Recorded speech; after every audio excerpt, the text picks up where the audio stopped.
Let me start off by saying I can't believe I'm doing this video. I really can't.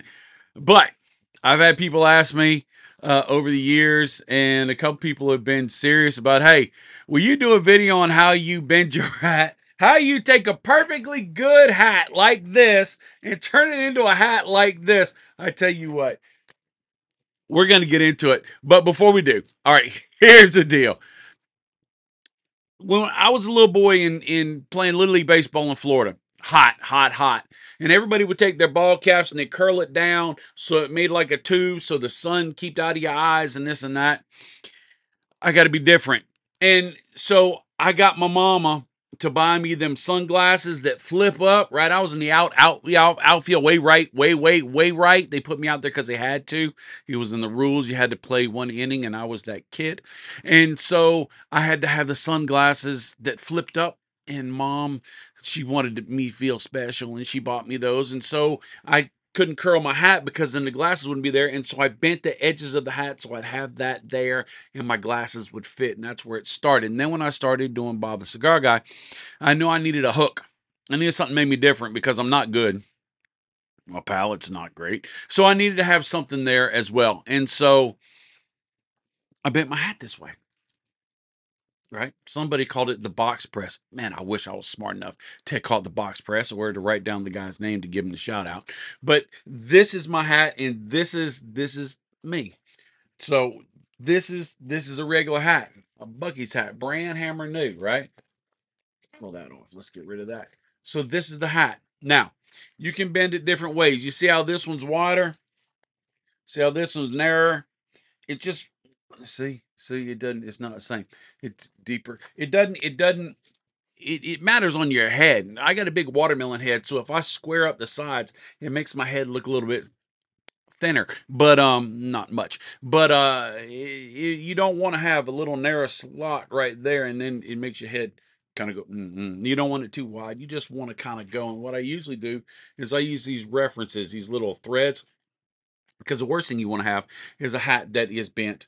One is hanging down way low, one is hanging up real high. That just looks weird, and you start tracking to the left or the right, and it's no good. So you got your little threads right here, right? This has got what? 1, 2, 3, 4, 5, 6, 6 threads right there.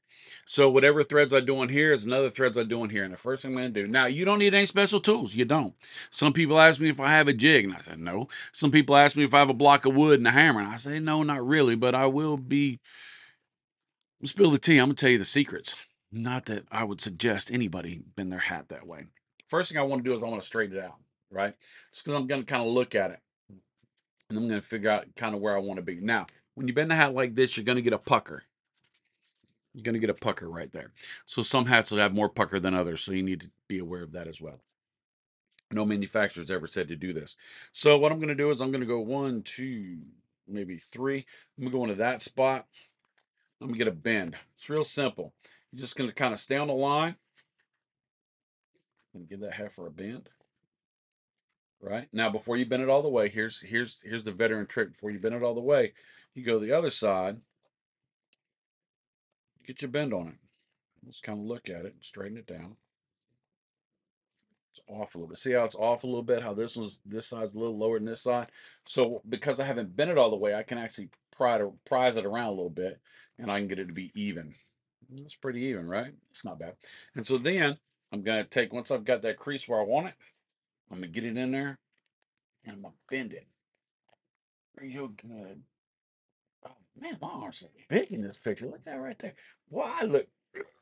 Oh, that's all right there, boy. I like this picture. I might frame it and put it up on the wall. Right. So gonna get a good crease on that thing. Gonna get over to the other side. Now you crease it less, you get more of a gradual curve. Let's get mathematical on it, Bob. This is, you're bending a freaking ball cap. All right, so you get that big. Look at that big muscle. That's gonna be a meme right there, boy. I tell you what. I got it. So now you're going to bend it out, straighten it out, flatten the brim a little bit. And there you go. Right? Let's see what it looks like. Oh my goodness. And then you just look in the camera. Look at that right there, boy. I tell you what. Now, see, you got them puckers. Now you can play with the puckers a little bit. Look at that hair. You can play with the puckers a little bit. That's a weird phrase. And you just kind of push it out. Some hats give you a hard time, some don't. But you know what? If you're wearing a hat like this, you're really not really not worried about what you're looking like. But that's it right there. It actually works really well. Why would you do it? I don't. I would not recommend it. But it's cool. Well, it's not cool. It's different. It is. So I got to adjust that and everything else. So, all right. So that's it. That's how you do it. If you do it, I would love for you to take a picture of it, if you would, put it on socials and tag me. I would feel so cool if you would. But yeah, that'd be cool. I've been at events where people come up and ask me to bend their hats, and that is an honor and a privilege. And then I have some other people call you the biggest idiot in the world, and I say I agree. And they say that hat is stupid. I can't even look at you. I said, well, if I ain't got my hat on, you probably still don't want to look at me. And that's true too. So that's it. Whatever you do, have fun doing it. Remember, you only get one time around this world, one life. Make it worth it. There is no do-overs. Have a blast. And if you're not laughing at yourself, somebody's probably laughing at you. But it don't matter because I think you're awesome and I love you. And I'll see you later. Later, Tater.